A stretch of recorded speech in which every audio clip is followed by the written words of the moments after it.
श्री राम की वो प्रतिमा कहाँ है जो बाबर के समय अयोध्या में थी। दोस्तों, ये आज से 445 साल पुरानी एक सच्ची घटना है। उस समय बाबर का शासनकाल बस खत्म ही हुआ था और बाबर के राम मंदिर तोड़ने से पहले ही मंदिर के महंत ने श्री राम, जानकी, लक्ष्मण और हनुमान जी की मूर्तियों को एक सुरक्षित स्थान पर छुपा कर रख दिया था। लेकिन फिर भगवान राम ने एक ऐसी लीला रची कि उनके एक भक्त को वहां आकर उन्हें अपने साथ ले जाना पड़ा और उनका वो भक्त उन्हें जहाँ ले गया वो वहाँ के श्री राम राजा सरकार कहलाए। दरअसल महाराज मधुकर शाह कृष्ण जी के बहुत बड़े भक्त थे और उस समय वो ओरछा में राज करते थे। एक तरफ महाराज श्री कृष्ण के परम भक्त थे तो वहीं उनकी पत्नी गणेश कुबरी प्रभु श्री राम की बहुत बड़ी भक्त थी और दिन रात बस उनका ही नाम लिया करती थी।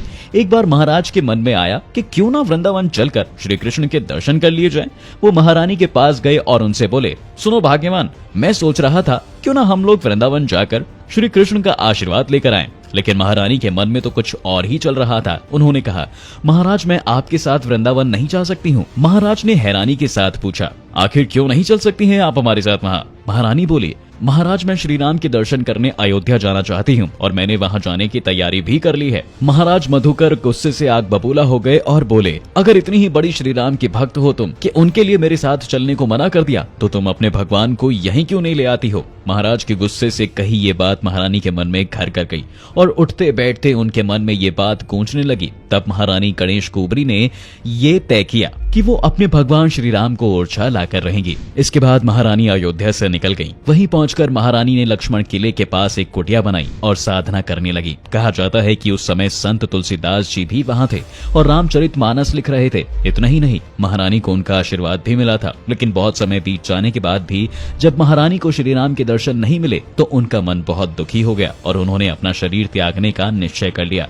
ऐसा करने के लिए उन्होंने सरयू नदी में डुबकी लगा दी। सरयू के तेज मझधार के बीच प्रभु श्री राम ने उन्हें दर्शन दिए। प्रभु को देखते ही महारानी गणेश कुबरी की खुशी का ठिकाना नहीं रहा। उन्होंने प्रभु से कहा, प्रभु, मैं आपको अपने साथ ओरछा ले जाना चाहती हूँ, कृपया मेरी इस विनती को स्वीकार करें। भगवान राम ने कहा, मैं तुम्हारे साथ ओरछा चलने के लिए तैयार हूँ, लेकिन मेरी 3 शर्तें हैं। पहली, ये यात्रा पैदल होगी और इस यात्रा में मैं अकेले नहीं बल्कि मेरे साथ साधु संत भी होंगे जो नाचते गाते हुए मेरे साथ चलेंगे। दूसरी शर्त ये है कि ये यात्रा पुष्य नक्षत्र के पुष्य नक्शे के बीच ही होगी और तीसरी शर्त ये कि एक बार जहाँ मुझे विराजित कर दिया जाएगा फिर मैं वहाँ से नहीं उठूंगा। महारानी इस बात से इतनी खुश थीं कि उनके प्रभु ओरछा आ रहे हैं। उन्होंने वो सारी शर्तें तुरंत मान ली और नदी से बाहर निकलते ही उन्होंने तुरंत महाराज को ये संदेश भिजवाया कि मैं श्री राम को लेकर ओरछा आ रही हूँ। उधर जैसे ही ये बात महाराज को पता चली, उन्होंने भव्य चतुर्भुज मंदिर बनवाना शुरू कर दिया। इसके बाद अयोध्या मंदिर के पुजारी ने बाबर के आक्रमण के पहले छुपाई गई श्री राम, लक्ष्मण, सीता और हनुमान की प्रतिमाएं महारानी को सौंप दी। महारानी अपनी शर्तें निभाते हुए साधु संतों के साथ विक्रम संवत 1630 श्रवण शुक्ल पंचमी को अयोध्या से ओरछा के लिए निकल गई और ठीक 8 महीने 28 दिनों के बाद चैत्र शुक्ल नवमी पुष्य नक्षत्र विक्रम संवत 1631 यानी कि सोमवार सन 1574 में ओरछा पहुंच गई। महारानी का बहुत मन था कि वो अपने प्रभु राम का राज्याभिषेक करके किसी अच्छे मुहूर्त में उनको मंदिर में स्थापित करें। इसलिए श्री राम को अच्छे से तैयार करके उन्होंने महल में विराजित कर दिया। लेकिन जब मंदिर में स्थापना के लिए उन्हें वहां से उठाने का प्रयास किया गया तो कोई उस मूर्ति को हिला तक नहीं पाया। तब महारानी को तीसरी शर्त याद आई। कहा जाता है कि तब श्री राम अपने बाल रूप में ओरछा आए थे। अब कोई बच्चा अपनी माँ को छोड़कर भला कैसे जा सकता है? ऐसे में महारानी ने महल को ही मंदिर का रूप देने का आदेश दे दिया और विवाह पंचमी के दिन विधिवत उनका विवाह करके उन्हें वहाँ स्थापित कर दिया।